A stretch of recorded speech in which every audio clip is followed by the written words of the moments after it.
لیکن اس کے لیے جو بات پریشان کن تھی وہ یہ تھی کہ علیزے کب سے اس عادات کا شکار تھی، اور کیا نانا اور نانا اس بات سے واقف تھے؟ وہ جب سے یہاں آیا تھا آج پہلی بار علیزے سے اس حالت میں ملی تھی۔ وہ اسی طرح اس کا ہاتھ پکڑے ہوئے اس کے کمرے تک لے آیا اور اسے اس کے بیڈ پر جا کر بٹھا دیا، اور وہ کچھ بھی کہے بغیر بیڈ پر لیٹ گئی۔ عمر کو اس سے کچھ بھی کہنا نہیں پڑا، اس نے خود ہی آنکھیں بند کر لی تھیں۔ عمر کچھ دیر وہیں کھڑا اسے دیکھتا رہا، پھر اس نے آگے بڑھ کر اس پر چادر پھیلا دی تھی۔ دو تین بار علیزے کو آواز دینے پر بھی جب اس نے آنکھیں نہیں کھولیں تو وہ مطمئن ہو گیا۔ اگلی صبح چھٹی تھی، علیزے گھر پر ہی تھی۔ ناشتے کی میز پر عمر سے اس کی ملاقات ہوئی۔ عمر نے بیٹھتے ہوئے بڑے غور سے اسے دیکھا۔ وہ بالکل نارمل نظر آ رہی تھی۔ عمر کی سمجھ میں ہی نہیں آیا کہ وہ رات کے بارے میں اس سے کیسے بات کرے۔ ناشتہ کرتے ہوئے اس نے جان بوجھ کر اپنی رفتار ہلکی رکھی۔ جب نانا کے بعد نانا بھی ٹیبل سے اٹھ گئیں تو عمر نے علیزے سے بات کرنے کا سوچا تھا۔ علیزے، ایک بات پوچھوں؟ عمر نے بڑے نارمل انداز میں کہا۔ علیزے نے کچھ حیرانی سے اسے دیکھا اور پھر کارن فلیکس کھاتے ہوئے کہا، ہاں، تمہیں نیند میں چلنے کی عادت ہے؟ علیزے کے ہاتھ سے چمچ چھوٹ کر ٹیبل پر گر گیا۔ عمر نے اس کی آنکھوں میں بے تحاشا خوف دیکھا۔ وہ بالکل ہی بے حس و حرکت تھی۔ عمر چند لمحے میز پر پڑے چمچ کو دیکھتا رہا، پھر پرسکون انداز میں اس نے علیزے سے کہا، یعنی ہے، اٹس آل رائٹ، بہت سے لوگوں کو یہ عادت ہوتی ہے۔ وہ روانی میں بیماری کہتے کہتے رک گیا۔ وہ اب بھی اسی طرح بے حس و حرکت تھی۔ علیزہ، کب سے ایسا ہے؟ عمر نے جوس پیتے ہوئے بڑے عام سے انداز میں اسے پوچھا۔ کیا؟ وہ ابھی خوفزدہ تھی۔ نیند میں چلنے کی عادت؟ علیزہ نے بے بسی سے سر جھکا لیا اور عمر کچھ دیر اسے دیکھتا رہا۔ مجھے نہیں پتا۔ اسے علیزہ کی مدھم سی آواز سنائی دی تھی۔ گرانی اور گرینڈ پا جانتے ہیں کیا اس بات کو؟ علیزہ نے اس کے سوال پر سر ہلا دیا۔ وہ چپ چاپ اسے دیکھتا رہا۔ کل رات تم باہر گیٹ پر تھی، میں تمہیں وہاں سے لے کر آیا تھا۔ پہلے تو میری سمجھ میں کچھ بھی نہیں آیا، لیکن پھر میں سمجھ گیا۔ وہ اسے بتا رہا تھا اور علیزہ کا دل چاہ رہا تھا کہ وہاں سے غائب ہو جائے۔ کیا عمر سے میری کوئی بات بھی راز نہیں رہے گی؟ اس نے بے بسی سے سوچا۔ سونے سے پہلے تم کمرہ اچھی طرح لاک کر لیا کرو، پھر سلیپنگ پلز لے لیا کرو، بلکہ بہت بہتر ہے کہ کوئی سکون آور گولی لے لیا کرو، لیکن ڈاکٹر سے پوچھ کر۔ اس طرح رات کو باہر نکل جانا کافی خطرناک ہے۔ ابھی تم چھوٹی ہو، اس کا ٹریٹمنٹ بہت آسانی سے ہو جائے گا۔ اگر اب اگنور کر دو گی تو بعد میں پرابلم ہوگا۔ وہ ہلکی آواز میں اسے سمجھا رہا تھا۔ تم سن رہی ہو نا میں کیا کہہ رہا ہوں؟ عمر نے اسے پوچھا اور اسے جھٹکے سے سر کو ہلا دیا۔ ٹھیک ہے، یہ کہہ کر وہ ٹیبل سے کھڑا ہو گیا۔ پلیز آپ نانو کو اس بارے میں نہ بتائیں۔ اس نے اچانک علیزے کی التجائی آواز سنی تھی۔ لیکن تم نے کہا کہ وہ یہ بات جانتے ہیں۔ ہاں، وہ جانتے ہیں، لیکن ان کا خیال ہے کہ میں ٹھیک ہو چکی ہوں۔ وہ پریشان ہوں گے۔ پلیز آپ ان سے بات نہ کریں۔ عمر کو اس پر ترس آ گیا۔ انہوں نے کسی سے تمہارا ٹریٹمنٹ کروایا ہے؟ ہاں، وہ وہ ایک سائیکیٹرسٹ سے سیشن کرواتے رہے ہیں۔ اس نے الجھے ہوئے انداز میں کہا۔ پھر پھر میں ٹھیک ہو گئی تھی۔ تو اب کیوں؟ عمر نے بات ادھوری چھوڑ دی۔ پتہ نہیں، میری سمجھ میں نہیں آتا، مگر آپ نانا سے بات نہ کریں۔ ان سے بات کرنے کا فائدہ ہی ہوگا، سائیکیٹرسٹ سے دوبارہ سیشن ہوں گے تو تم پھر ٹھیک ہو جاؤ گی۔ عمر نے اسے تسلی دی۔ میں یہ سب نہیں چاہتی۔ وہ سر پکڑ کر دبی ہوئی آواز میں چلائی تھی۔ آپ سمجھتے نہیں، میرے ایگزام شروع ہونے والے ہیں، میں ٹینشن میں تھی اسی لیے ایسا ہوا۔ اب میں ریلیکس ہونے کی کوشش کروں گی تو سب ٹھیک ہو جائے گا۔ نانا اور نانا فضول میں پریشان ہوں گے، مجھے بھی ڈسٹرب کریں گے، میں بھی اپنے پیپرز پر توجہ نہیں دے پاؤں گی۔ پلیز آپ ان کو کچھ مت بتائیں۔ اس کے لہجے میں اتنی بےچارگی تھی کہ وہ نہ چاہتے ہوئے بھی اس کی بات ماننے پر مجبور ہو گیا۔ ٹھیک ہے، میں ان سے بات نہیں کروں گا۔ اسے یکدم علیزے کے چہرے پر اطمینان نظر آیا۔ تھینک یو، اس نے بے اختیار عمر سے کہا۔ کوئی بات نہیں، وہ کہتے ہوئے وہاں سے چلا گیا تھا۔ علیزہ خاموشی سے اسے جاتا دیکھتی رہی۔ اگلے چند دن عمر رات کو خود لاؤنج لاک کرتا رہا تھا اور سونے سے پہلے باہر کبھی ایک چکر لگا لیتا تھا۔ پھر علیزہ کے کمرے کے ہینڈل بہت آہستگی سے گھما کر چیک کرتا۔ دروازہ ہمیشہ ہی اسے لاکڈ ہی ملا۔ وہ مطمئن ہو گیا کہ علیزہ نے اس کی ہدایات پر عمل کیا تھا اور اس رات کا واقع وقتی ٹینشن کا نتیجہ تھا۔ مگر یہ اطمینان زیادہ دنوں تک برقرار نہیں رہا تھا۔ اس رات وہ اپنے آخری پیپر کی تیاری میں مصروف تھا۔ اس نے رات کے پچھلے پہر گھر میں مدھم شور سنا۔ کچھ چونک کر اس نے غور سے شور کی نوعیت سمجھنے کی کوشش کی۔ وہ چیخوں کی آواز تھی۔ وہ بجلی کسی تیزی سے اپنے کمرے سے نکل آیا۔ چیخوں کی آواز علیزے کی تھی اور اس کے کمرے سے آ رہی تھی۔ عمر بے اختیار بھاگتا ہوا اس کے کمرے کی طرف گیا۔ دروازہ لاکڈ تھا اور اندر سے وہ کچھ کہتے ہوئے زور زور سے چیخ رہی تھی۔ عمر نے پوری قوت سے دروازہ بجایا۔ علیزے کیا بات ہے، کیا ہوا؟ اس نے عمر کی بات کے جواب میں کچھ بھی نہیں کہا تھا۔ وہ اب بھی اسی طرح چیخ رہی تھی۔ عمر کی سراسیمگی میں اضافہ ہو گیا۔ اس نے ایک بار پھر پوری قوت سے دروازے کو پیٹا۔ علیزے، علیزے دروازہ کھولو، فار گاڈ سیک دروازہ کھولو، اندر کیا ہو رہا ہے؟ علیزے، علیزے۔ اس بار اندر یکدم خاموشی چھا گئی تھی اور اس خاموشی نے عمر کے اضطراب میں اور اضافہ کیا تھا۔ علیزے، علیزے دروازہ کھولو، کیا ہوا ہے؟ اس نے ایک بار پھر بلند آواز میں کہتے ہوئے دروازہ بجایا اور تبھی اس نے نانو اور نانا کو تیز رفتاری سے آگے پیچھے آتے دیکھا۔ گرینی، علیزے ابھی کچھ دیر پہلے اندر چیخ رہی تھی، پتہ نہیں اسے کیا ہوا ہے۔ عمر نے اضطراب کے عالم میں نانو سے کہا۔ ان کے چہرے پر بھی تشویش تھی، مگر وہ عمر کی طرح گھبرائی نہیں تھی۔ دوبارہ ڈر گئی ہوگی، انہوں نے دروازہ بجاتے ہوئے کہا تھا۔ کیا؟ عمر نے حیرانی سے ان کا چہرہ دیکھا۔ دوبارہ ڈر گئی؟ کس چیز سے ڈر گئی؟ نانا نے اس کے کندھے پر تھپکی دیتے ہوئے کہا، پریشان مت ہو، وہ نیند میں ڈر جاتی ہے۔ عمر ساکت کھڑا انہیں دیکھتا رہا۔ وہ بھی اب نانو کے ساتھ مل کر دروازہ بجا رہے تھے۔ علیزے لائٹ جلاؤ، میری جان دروازہ کھولو، گھبراؤ مت۔ نانا اب اسے ہدایات دے رہی تھی۔ چند منٹوں بعد عمر نے دروازے کی جھری سے کمرے میں روشنی ہوتے دیکھی۔ چند لمحوں بعد دروازہ کھل گیا۔ علیزے کا رنگ زرد تھا اور وہ کانپ رہی تھی۔ عمر نے اس کے چہرے کو پسینے سے بھیگا ہوا دیکھا۔ نانو نے آگے بڑھ کر اسے اپنے ساتھ لپٹا لیا۔ کیا ہوا میری جان؟ وہ اسے ساتھ لپٹائے ہوئے پوچھ رہی تھی۔ نانا بھی کمرے کے اندر چلے گئے، لیکن عمر اندر داخل نہیں ہوا تھا۔ وہ وہیں کوریڈور میں کھڑا کچھ دیر اسے دیکھتا رہا اور پھر وہاں سے چلا گیا۔ تم ذہن پر اس چیز کو سوار مت کرو، اس کے ساتھ پہلے بھی ایسا ہوتا رہا ہے۔ جب بھی وہ اپنے پیرنٹس کے پاس رہ کر آتی ہے تو پھر اسی طرح ڈر جاتی ہے یا پھر نیند میں چلنے لگتی ہے۔ تم اگر پہلے مجھے اس رات کے بارے میں بتا دیتے تو میں محتاط ہو جاتی اور اسے سائیکیٹرسٹ کے پاس لے جاتی۔ اگلی شام عمر نانو کے ساتھ علیزے کا پرابلم ڈسکس کر رہا تھا۔ اس نے انہیں اس رات علیزے کے باہر جانے کے بارے میں بھی بتا دیا تھا اور اس کے پوچھنے پر نانو نے اسے علیزے کی پرابلم کے بارے میں بھی بتا دیا تھا۔ سائیکیٹرسٹ کیا کہتا ہے؟ وہ کہتا ہے کہ انسیکیورٹی کے احساس کی وجہ سے ایسا ہوتا ہے۔ وہ خود کو محفوظ محسوس نہیں کرتی اور پیرنٹس کے ملنے کے بعد یہ احساس اور بھی زیادہ ہو جاتا ہے، اور پچھلے کئی سالوں سے ایسا ہی ہو رہا ہے۔ وہ پیرنٹس سے مل کر آتی ہے، اس کے بعد اگلے 2-3 ماہ اسی طرح ڈسٹرب رہتی ہے، لیکن پھر آہستہ آہستہ ٹھیک ہو جاتی ہے۔ سائیکیٹرسٹ کی ہدایت ہے کہ پیرنٹس کے پاس نہ جانے دیں، کم از کم 1 سال تک ان کے پاس رہنے کے لیے نہ بھیجیں، اور پھر دیکھیں کہ وہ کیسے بیہیو کرتی ہے۔ لیکن میں اسے روک نہیں سکتی کہ وہ ماں یا باپ کے رابطہ کرتے ہی ان کے پاس جانے کے لیے تیار ہو جاتی ہے۔ مگر کل رات تو وہ بہت بری طرح ڈر گئی تھی، آپ نے اس کی حالت دیکھی؟ وہ تو اب چند دن میں اس کے پاس ہوں گی تو وہ ٹھیک ہو جائے گی، اور کل دوبارہ اسے سائیکیٹرسٹ کے پاس لے کر جاؤں گی، نانو نے اسے بتایا۔ گرینی، آپ سائیکیٹرسٹ بدل دیں، اگر اتنے سالوں میں یہ سائیکیٹرسٹ اس کا علاج نہیں کر سکا تو کوئی دوسرا سائیکیٹرسٹ دیکھیں۔ سائیکیٹرسٹ بدلنے سے کیا ہوگا؟ ہو سکتا ہے کوئی دوسرا سائیکیٹرسٹ اسے زیادہ بہتر طریقے سے ٹریٹ کرے۔ میں نے تمہیں بتایا ہے نا، اسے یہ پرابلم صرف چند ماہ ہی ہوتا ہے، وہ بھی جب وہ اپنے پیرنٹس سے مل کر آتی ہے، اور پھر آہستہ آہستہ وہ ٹھیک ہو جاتی ہے۔ مگر گرینی، ان 2-3 ماہ میں ہی اسے کوئی نقصان بھی تو پہنچ سکتا ہے۔ میں نے آپ کو بتایا تھا کہ اس رات وہ باہر گیٹ تک پہنچ گئی تھی اور اسے بالکل پتہ ہی نہیں تھا۔ اگر اسی طرح نیند کی حالت میں اس نے کچھ اور کر لیا تو؟ عمر واقعی فکر مند تھا۔ میری سمجھ میں یہ نہیں آتا کہ اسے کس قسم کا عدم تحفظ ہے، کیسی پروٹیکشن چاہیے۔ میں نے اسے ہر چیز تو دے رکھی ہے، کسی چیز کی کمی نہیں ہے۔ گرینی، چیزیں انسانوں کی جگہ نہیں لے سکتی، وہ اپنے والدین کو مس کرتی ہے، آپ والدین کی کمی کو چیزوں سے پورا نہیں کر سکتی۔ عمر نے سنجیدگی سے کہا۔ ٹھیک ہے کہ اس کے والدین اس کے پاس نہیں ہیں، مگر پھر بھی وہ دونوں جس طرح اس کا خیال رکھتے ہیں بہت کم لوگ ہی رکھتے ہوں گے۔ ہر سال سمینا چھٹیوں میں اسے اپنے پاس بلوا لیتی ہے، باپ سے ہر سال نہ صحیح مگر وہ 2-3 سال بعد ملتی ہی رہتی ہے۔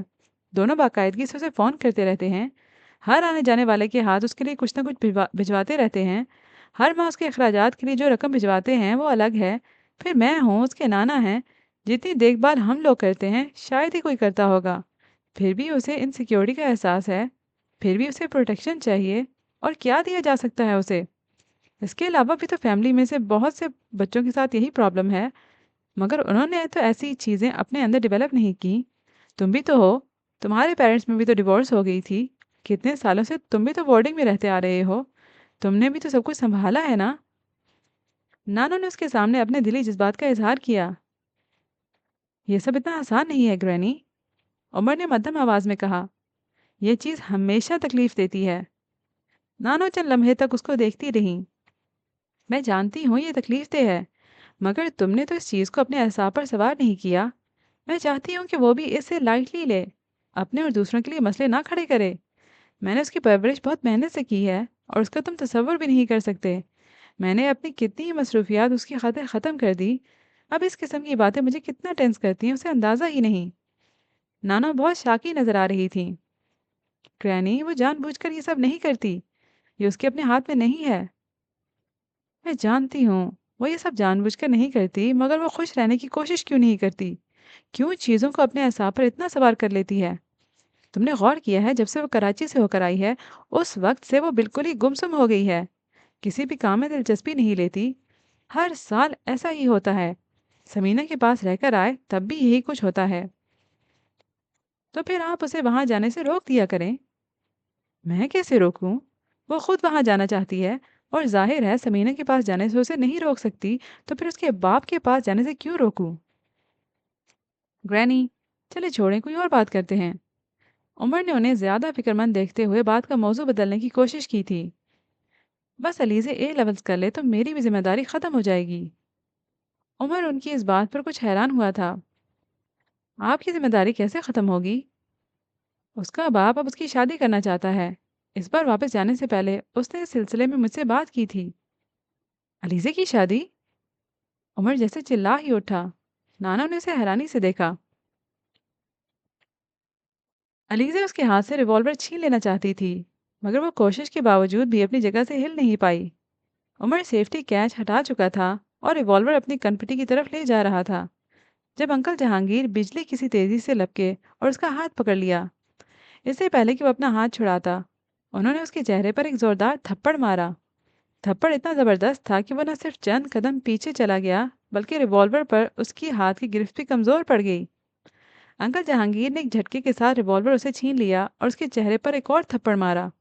علیزے نے اس کی ناک میں سے خون بہتے دیکھا۔ انکل جہانگیر اب اسے گالیاں دے رہے تھے۔ نانا نے یکدم آگے بڑھ کر انہیں پیچھے کھینچ لیا۔ عمر اب سامنے کھڑا پلکیں جھپکائے بغیر انہیں دیکھ رہا تھا۔ علیزے نے کبھی کسی کے لیے اس کی آنکھوں میں اتنی نفرت نہیں دیکھی تھی جتنی وہ اس وقت عمر کی آنکھوں میں انکل جہانگیر کے لیے دیکھ رہی تھی۔ اس کی ناک سے ٹپکتا ہوا خون اس کی سفید شرٹ پر گر رہا تھا، مگر وہ جیسے اسے بالکل بے خبر تھا۔ مجھ پر چلائیں مت، اس نے اب عمر کو انکل جہانگیر سے کہتے سنا۔ مجھ پر اب ہاتھ اٹھا کر بہت پچھتائیں گے۔ کیا کرو گے تم؟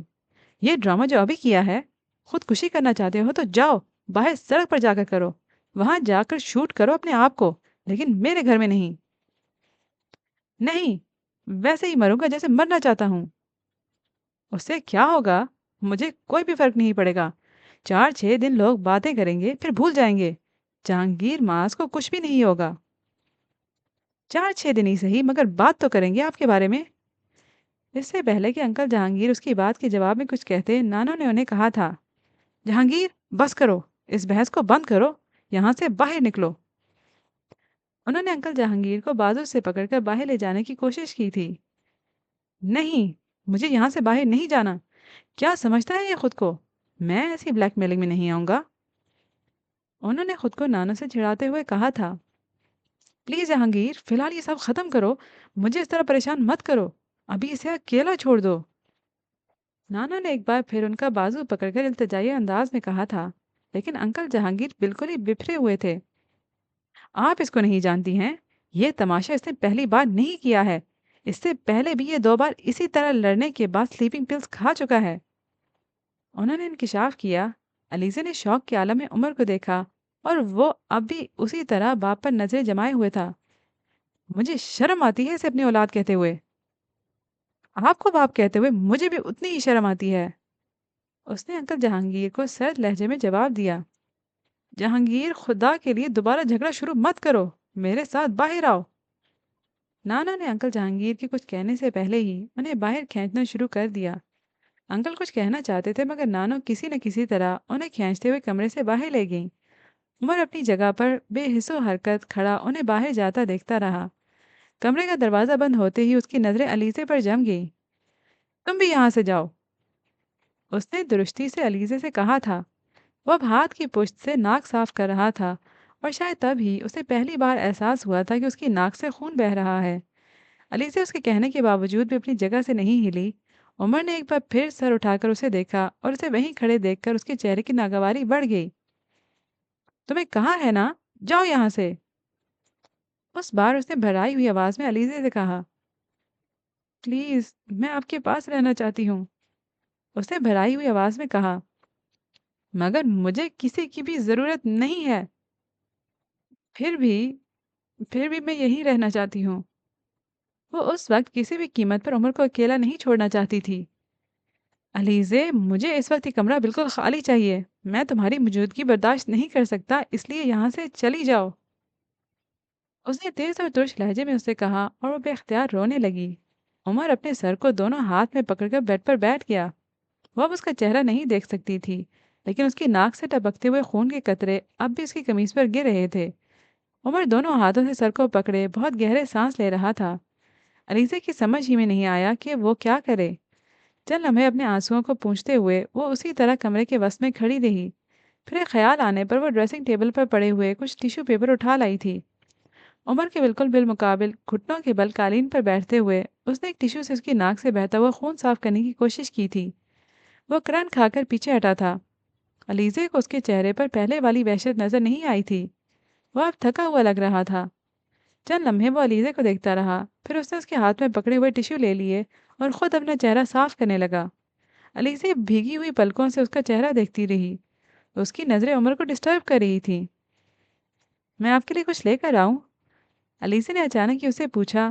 وہ چہرہ صاف کرتے کرتے رک گیا۔ تمہیں میری پرواہ ہے؟ اس نے عجیب سے لہجے میں علیزے سے پوچھا۔ وہ ایسے کسی سوال کی توقع نہیں کر رہی تھی۔ چند لمحے حیرانی سے اس کا منہ دیکھتے رہنے کے بعد اس نے کہا، ہاں، سب سے زیادہ۔ ٹھیک ہے، پھر تم میری بات مانو اور یہاں سے چلی جاؤ۔ علیزے کو اس کے مطالبے پر شوق لگا۔ اس وقت مجھے صرف تنہائی درکار ہے، اس نے ایک بار پھر کہا۔ وہ چند لمحے کچھ بھی کہے بغیر اس کا چہرہ دیکھتی رہی جو اس کے جواب کا منتظر تھا۔ پھر اس نے کہا، اگر آپ وعدہ کریں کہ آپ نہیں کریں گے تو میں چلی جاتی ہوں۔ کیا نہیں کروں گا؟ اس نے علیزے کی آنکھوں میں آنکھیں ڈالتے ہوئے پوچھا۔ جو کچھ دیر پہلے آپ… علیزہ نے جان بوجھ کر بات ادھوری چھوڑ دی۔ وہ خاموشی کے عالم میں اسے دیکھتا رہا۔ آپ نہیں کریں گے نا؟ اس بار علیزے نے اس کا ہاتھ پکڑ کر یقین دہانی حاصل کرنے کی کوشش کی۔ نہیں کروں گا، بہت دھیمے لہجے میں کہتے ہوئے اس نے علیزے سے آنکھیں چرا لی تھیں۔ اسے عمر کی آنکھوں میں نمی کی ہلکی سی چمک نظر آئی۔ اگلے لمحے وہ اس کا ہاتھ اپنے ہاتھ سے ہٹا کر چہرہ جھکا چکا تھا۔ وہ بوجھل دل سے اس کے قریب سے اٹھ گئی۔ عمر ایک بار پھر اپنا خون بند کرنے کی کوشش میں مصروف تھا۔ بھاری قدموں سے چلتے ہوئے وہ باہر نکل آئی اور پھر چند لمحوں کے بعد اس نے دروازہ لاک ہونے کی آواز سنی تھی۔ وہ نہیں جانتی تھی کہ اب وہ اندر کیا کر رہا تھا یا کیا کرنے والا تھا۔ وہ وہاں سے نہیں جانا چاہتی تھی۔ علیزے وہیں دیوار سے ٹیک لگا کر کھڑی ہو گئی۔ چند منٹ پہلے جو کچھ بھی ہوا تھا وہ اس کے لیے قطعی غیر متوقع تھا، لیکن غیر متوقع ہونے سے زیادہ ناقابل یقین تھا۔ انکل جہانگیر اور عمر کے درمیان ہمیشہ اختلافات رہتے تھے اور ان سے کوئی بھی بے خبر نہیں تھا، لیکن یہ کسی کے لیے تشویش کا باعث بھی نہیں تھے۔ ایسے اختلافات صرف عمر اور جہانگیر کے درمیان ہی نہیں تھے بلکہ خاندان کے تمام لوگوں کے درمیان تھے۔ معاذ حیدر انگریزوں کے زمانے میں انڈین سول سروس میں شامل ہوئے تھے۔ اس زمانے میں انڈین سول سروس میں مسلمانوں کی تعداد بہت ہی کم تھی اور جو تھے وہ سول سروس میں رہنے کے لیے بڑی جانفشانی سے کام کرتے تھے۔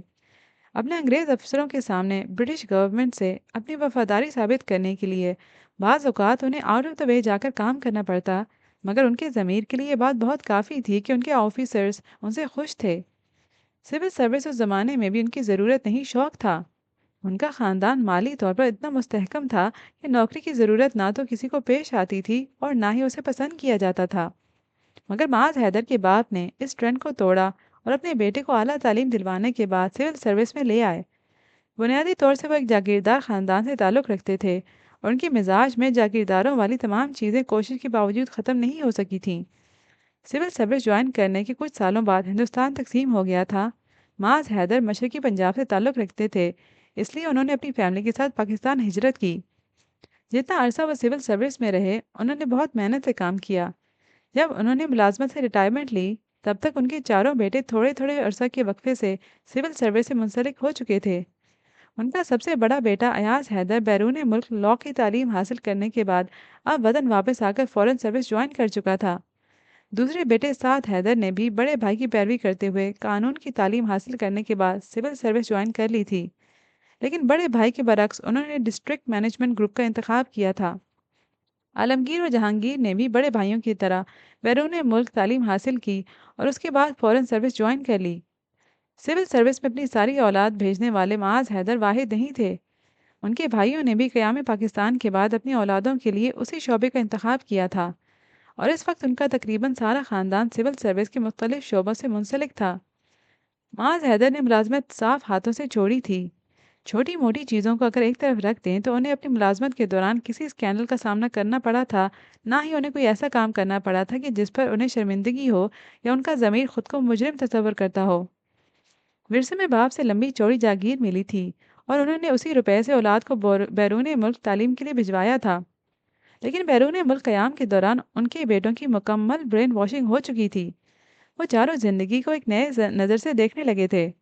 ان کا خیال تھا کہ ان کے باپ نے اپنی سروس میں صرف اچھی ریپوٹیشن کمائی ہے اور یہ کمائی ان کی محنت کے مقابلے میں کچھ نہیں تھی۔ ان چاروں نے سول سروس جوائن کرتے ہوئے اپنے ذہن میں کچھ اور مقاصد رکھے تھے اور پھر انہوں نے ہمیشہ انہی مقاصد کے حصول کے لیے کام کیا تھا۔ چاروں نے اپنی سروس کے دوران ہر طرح کی کرپشن کی، مگر اس کے باوجود وہ فیملی بیک گراؤنڈ اور تعلقات کی وجہ سے ایسے اہم عہدوں تک پہنچ چکے تھے جس کی مثال صرف پاکستان میں ہی ملتی تھی۔ آج حیدر سے یہ غلطی یہ ہوئی کہ انہوں نے کبھی اپنی اولاد کے ذہنوں کو پڑھنے کی کوشش نہیں کی۔ انہوں نے خود کو ضرورت سے زیادہ لبرل ظاہر کیا تھا۔ ان کی مصروفیات ہمیشہ ان کے اپنے بچوں کے ساتھ رابطوں میں آڑے آتی رہیں، مگر انہوں نے اس کی خاص پرواہ نہیں کی۔ ان کا خیال تھا کہ وہ بچوں کی آئیڈیل تربیت کر رہے ہیں۔ انہوں نے انہیں دنیا کی ہر نعمت دے رکھی تھی۔ اس لحاظ سے وہ ہر لحاظ سے ایک مثالی باپ ہیں۔ بعد میں بھی بیٹوں کو کسی چیز سے منع کرنے کے بجائے انہوں نے اس چیز کی ضرورت محسوس کرتے ہوئے انہیں ہر کام کی اجازت دے دی تھی۔ جب ان کے بیٹوں کی کرپشن کا ذکر ہونے لگا تب بھی انہوں نے انہیں روکنے کے بجائے انہیں بچانے کے لیے اپنے تعلقات کو بخوبی استعمال کیا۔ ان کا خیال تھا کہ ان کے بیٹے جو کچھ کر رہے ہیں وہ ساری بیوروکریسی کرتی ہے اور ان چیزوں کے بغیر ان کے بیٹے اپنا کیریئر نہیں بنا سکتے۔ کبھی اگر انہیں پچھتاوا ہوتا بھی تو وہ خود کو 100 دلیلوں سے سمجھا لیتے۔ ان کے 4 بیٹے اور 2 بیٹیاں تھیں۔ بیٹوں کو انہوں نے اعلیٰ تعلیم دلوائی تھی، لیکن بیٹیوں کو کانوینٹ میں پڑھانے کے بعد بہت ہی کم عمری میں ہی ان کی شادیاں کر دی تھیں۔ ان کے بیٹے اور بیٹیاں مالی لحاظ سے جتنے آسودہ تھے، نجی زندگی میں اتنے ہی زیادہ مسائل کا شکار تھے۔ ان کے سب سے بڑے بیٹے ایاز نے بیرون ملک تعلیم کے دوران ہی ان کی مرضی کے خلاف اپنی مرضی سے ایک یونانی لڑکی سے شادی کر لی تھی۔ 1.5 سال یہ شادی کسی نہ کسی طرح چلتی رہی، پھر دونوں میں طلاق ہو گئی تھی۔ پاکستان آنے کے بعد انہوں نے سول سروس جوائن کرنے کے بعد ماں باپ کی مرضی سے دوسری شادی کی۔ یہ شادی کچھ عرصہ تو اچھی طرح چلتی رہی۔ ان کے 3 بیٹے اور 1 بیٹی ہوئے۔ پھر کچھ عرصے بعد انہوں نے چھپ کر ایک شادی کر لی۔ اس بار ان کی بیوی ایک ایرانی عورت تھی۔ اس شادی کا علم ہونے پر خاندان میں بہت ہنگامہ ہوا، کیونکہ ان کی دوسری بیوی کا تعلق معاذ حیدر کے اپنے ہی خاندان سے تھا۔ خاندان کے بہت زیادہ دباؤ پر انہوں نے اسے طلاق دے دی اور اس کے بعد انہوں نے کوئی اور شادی کرنے کی کوشش نہیں کی، بلکہ کسی نہ کسی طرح اپنی دوسری شادی کو ہی نبھاتے آ رہے تھے۔ ان کے تینوں بیٹے بھی اب سول سروس میں آ چکے تھے۔ دوسرے بیٹے سعد نے بھائی کی نقش قدم پر چلنے کی بجائے ماں باپ کی مرضی کے مطابق خاندان میں ہی شادی کی۔ 8 سال تک یہ شادی چلی، پھر دونوں کے درمیان اختلافات طلاق تک جا پہنچے۔ سعد حیدر نے دوبارہ ماں باپ کے اصرار کے باوجود بھی دوسری شادی نہیں کی۔ ان کے 2 بیٹے تھے اور وہ دونوں بیٹے اپنی ماں کے پاس تھے۔ تیسرے بیٹے عالمگیر نے اپنی مرضی سے شادی کی تھی اور ان کی شادی تمام تر اختلافات کے باوجود ابھی تک قائم تھی۔ ان کی 2 بیٹیاں اور 2 بیٹے تھے۔